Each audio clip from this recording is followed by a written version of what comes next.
Hi అందరికీ నమస్కారం. ఈరోజు మనం ధనత్రయోదశి గురించి తెలుసుకుందాం.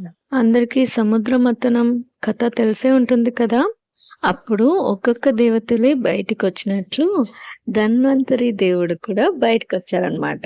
తనతో పాటు అమృత కలశాన్ని కూడా బయటికి తీసుకొనొచ్చారు. అందరూ కష్టపడేది దానికే కదా! హెల్త్, వెల్త్ ఇవి 2 ముఖ్యమనమాట. అలాగే ధన్వంతరి దేవుడు బయటకొచ్చిన తర్వాత వారి వెనకాలే లక్ష్మీదేవి కూడా వచ్చారు. అందుకని ఈ రోజున ధనత్రయోదశి అని పిలుస్తూ పూజల్ని చేసుకుంటాం.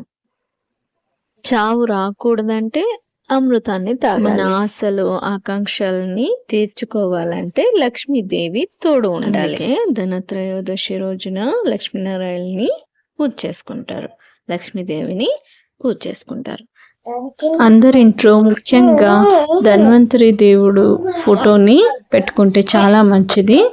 మా అమ్మగారు నాకు ఇది ఇచ్చారు. మా అమ్మ తనకు తెలిసిన విద్యని నలుగురికి పంచాలనుకుంటుంది.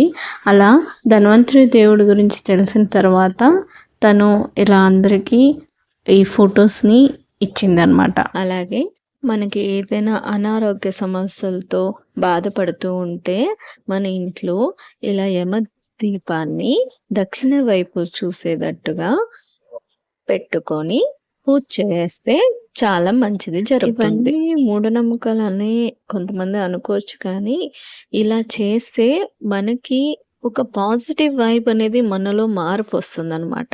దాని ద్వారానే మనకి ఎలాంటి అనారోగ్యాలైనా కూడా మానిపోవడానికి వీలవుతుంది. ఏదైనా కానీ మన బ్రెయిన్, మన మైండ్ సెట్ మనం చేసుకుంటే గనక ఏదైనా కూడా మనము ఏ విషయాలైనా కూడా మనం సక్సెస్ని చూడవచ్చు. అలాగే ఈ యమదీపాన్ని ఇలా 3 ఒత్తులతో దక్షిణ వైపు చూసేలాగా కల్లుప్పు వేసి దానిపైన పసుపు కుంకుమ పెట్టి దీపాన్ని 5:38 నిమిషాలకి వెలిగించండి సాయంత్రం. ఈ రోజున బంగారు వెండి కొనాలని లేదు. కొంతమంది అయితే అప్పు చేసైనా ఒక ముక్క రవ్వ తెచ్చుకోవాలనుకుంటారు. అలా దయచేసి చేయకండి. మన స్తోమత తగ్గినట్టు మనం పూజ చేసుకోవాలి. లక్ష్మీదేవి స్వరూపమైన కల్లుప్పుని తర్వాత మన ఇంటి దరిద్రాన్ని బయటికి ఊడ్చివేసే ఒక పరకని ఖచ్చితంగా తెచ్చుకోండి. ఫ్లిప్కార్ట్లో ధనత్రయోదశి సందర్భంగా ఒక స్టోర్ యాప్ ఇచ్చాడు ఆప్షన్. దాంట్లో మీకు ఏం కావాలో అన్నీ మీరు కొనుక్కోవచ్చు. ఆ రోజున ఏం కొనుక్కోవాలనుకున్నామో అన్నీ కొనుక్కోవచ్చు.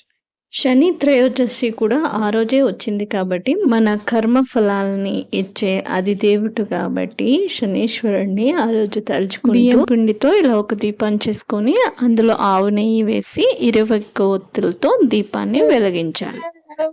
6:30 నిమిషాలకి దీపాన్ని వెలిగించి ఆరిపోయిన తర్వాత నెక్స్ట్ డే ఆ దీపాన్ని చెరువులోనో లేకపోతే బావిలోనో వేసేయండి.